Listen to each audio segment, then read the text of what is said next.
Hello and welcome to my sewing room. So in 2 weeks, no, it's 1 week now.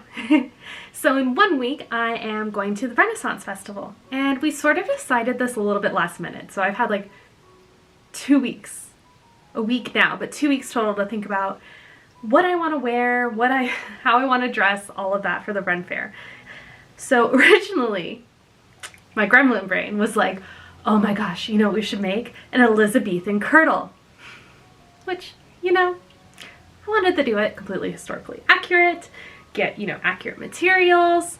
And while that sounded like a great idea, I only had 2 weeks.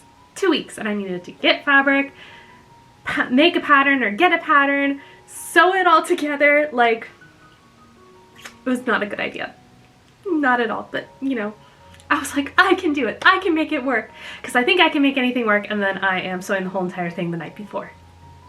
So instead, plan 2, I decided I wanted to make a little like stay or like corset little fashion top that I could wear over this white peasant dress that I have.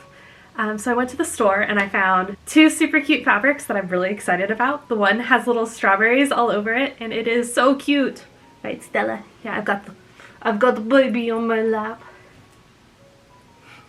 She's being really good. Usually she'll jump up on the table and cause all sorts of mischief, especially because I still have a bunch of cool sewing supplies on the table. So what even was I talking about? Oh, so I went to the store, found some super cute fabrics. The one has little strawberries on it that I am super excited about. So my plan for this is to make it reversible, so I can sew it so that way I can wear whichever side that I want. She's saying hi. Odds are, Stella. Stella.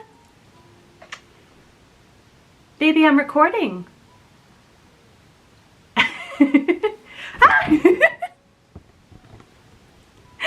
One second.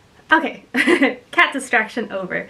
So the plan is to make this reversible so I can wear whatever side I want. Personally, I know myself, I'm going to want to wear the strawberry side all the time, but it'll still be nice to be able to mix it up. And since I needed 2 fabrics anyways, win-win situation. So I got a pattern off of Etsy that I'm really excited to use. So we're gonna go ahead and print and cut that out and get back here to work on things. Hopefully it's not too hot. It's really nice right now and a little bit overcast, but it is supposed to be like 95 degrees next weekend. So it's going to be fun. It's going to be great. It is only March. And we're already hitting 90s. Don't you just love Arizona weather?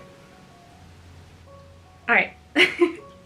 So let's go ahead and get that pattern cut out and taped together, and we'll go ahead and get to work. Alright, so here you can see my fabric selections for this project. First, I have this really lovely orangey peachy floral, as well as the strawberry print that I mentioned before. I also got my hands on some green bias tape, as well as this peachy pink ribbon to use as lacing.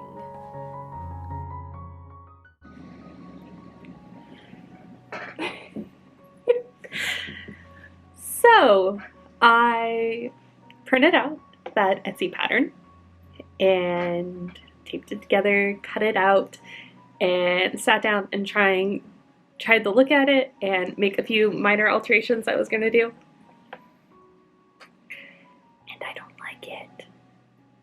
At all.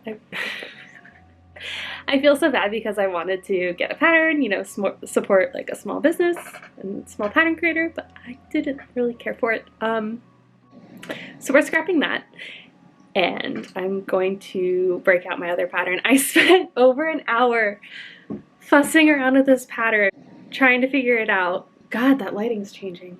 It's really overcast today. I spent over an hour trying to make this work. And then I was like, what am I going to do? I don't have anything that'll work. I have something that'll work. I've made 2 different little like lace-up tops out of another pattern, and I have it on hand.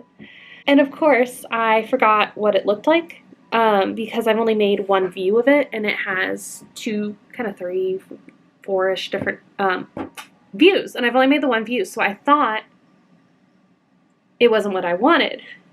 And then I might as well just use this Etsy one since it was... What's okay. I have this pattern. In the past, I've used this and this. This one. This one's almost exactly like I wanted. Laces up in the front, it has the shoulder straps, and it's got the princess lines that go into the neckline and not into the arm's eye, because I want to bone it, and I hate boning princess seams like this, because they get all weird. So I have this. The cat's christened it for me already, because she eats everything. So we are going to now work on this. And luckily, since I've used this before, even if it's the other view, I basically know how it's going to fit. So it shouldn't be a problem to work with. Honestly, I'm just going to say YOLO and kind of just start working with it, like cutting it out. We don't need to do a fitting. I'm living life dangerously on the edge today, apparently. So let's get started. So first things first is to pull out our pattern, and then cut out all of our pattern pieces, making sure to cut each one out of both fabrics. Once we have all those pieces cut out, it's time to head on over to the sewing machine and sew up all the side seams for both the strawberry and floral layers of the fabric. That done, I'm going to place the two layers right on top of each other, wrong sides together. We're going to line these up so they match and then pin them in place before taking them back on over to the sewing machine. Over at the sewing machine, I'm going to go ahead and use the longest stitch length I have in order to baste both the top and bottom edges of the corset together.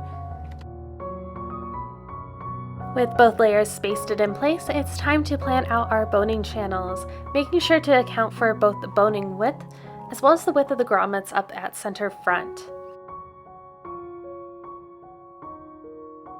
Once that's done, it's back to the sewing machine to stitch those channels in place. Then it's time to measure and cut out my boning. I'm using some imitation whalebone that I already had in my stash. For this project, I'm going to be using two different widths since I already had an odd amount of both. One is about 1/8 of an inch wide and the other about 1/4 of an inch.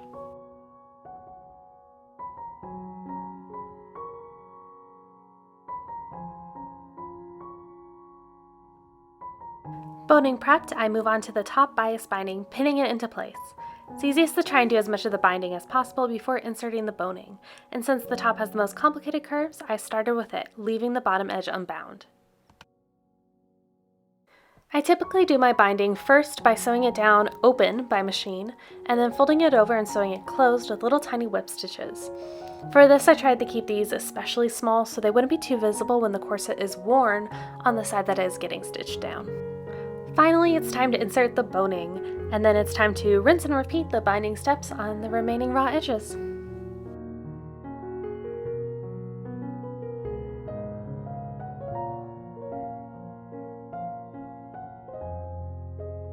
Now it's time for grommets. I'm going to be marking out these grommets with the same friction pen I've been using for this entire project. This pen disappears when I apply the heat of my iron.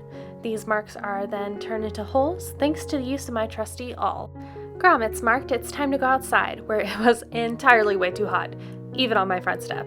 This top used 18 grommets in total, 14 down the front and another 4 to set the straps. And with that, she's done!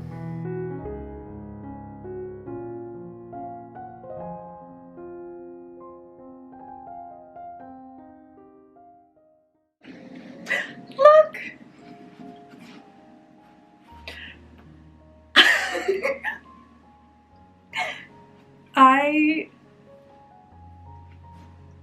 I'm obsessed. I love this even more than I thought I was going to. Like, it's so pretty. Oh, and with this dress, I feel like a Disney princess, like, at the beginning of the movie. Like, Briar Rose going through the forest, singing to the birds. Okay, let me go flip it inside out and show the other side. There we go. Okie dokie. So I put on the more like orange floral. It's still super cute. I think like the green side better. I wonder if maybe like a very light sage green ribbon would be better for this one than the light pink. I feel like the light pink is just all too much like coral. But it's still really cute. So maybe I'll get some green ribbon that I can wear with this one. And then I'll have 2 princess looks for the price of 1. I don't ever want to take this off. I also just realized I had the air purifier running this whole time. Sorry for the background noise. I got really excited. I forgot to turn the air purifier off and it's really noisy, so if you hear it, I'm sorry. Well, off to the RenFaire.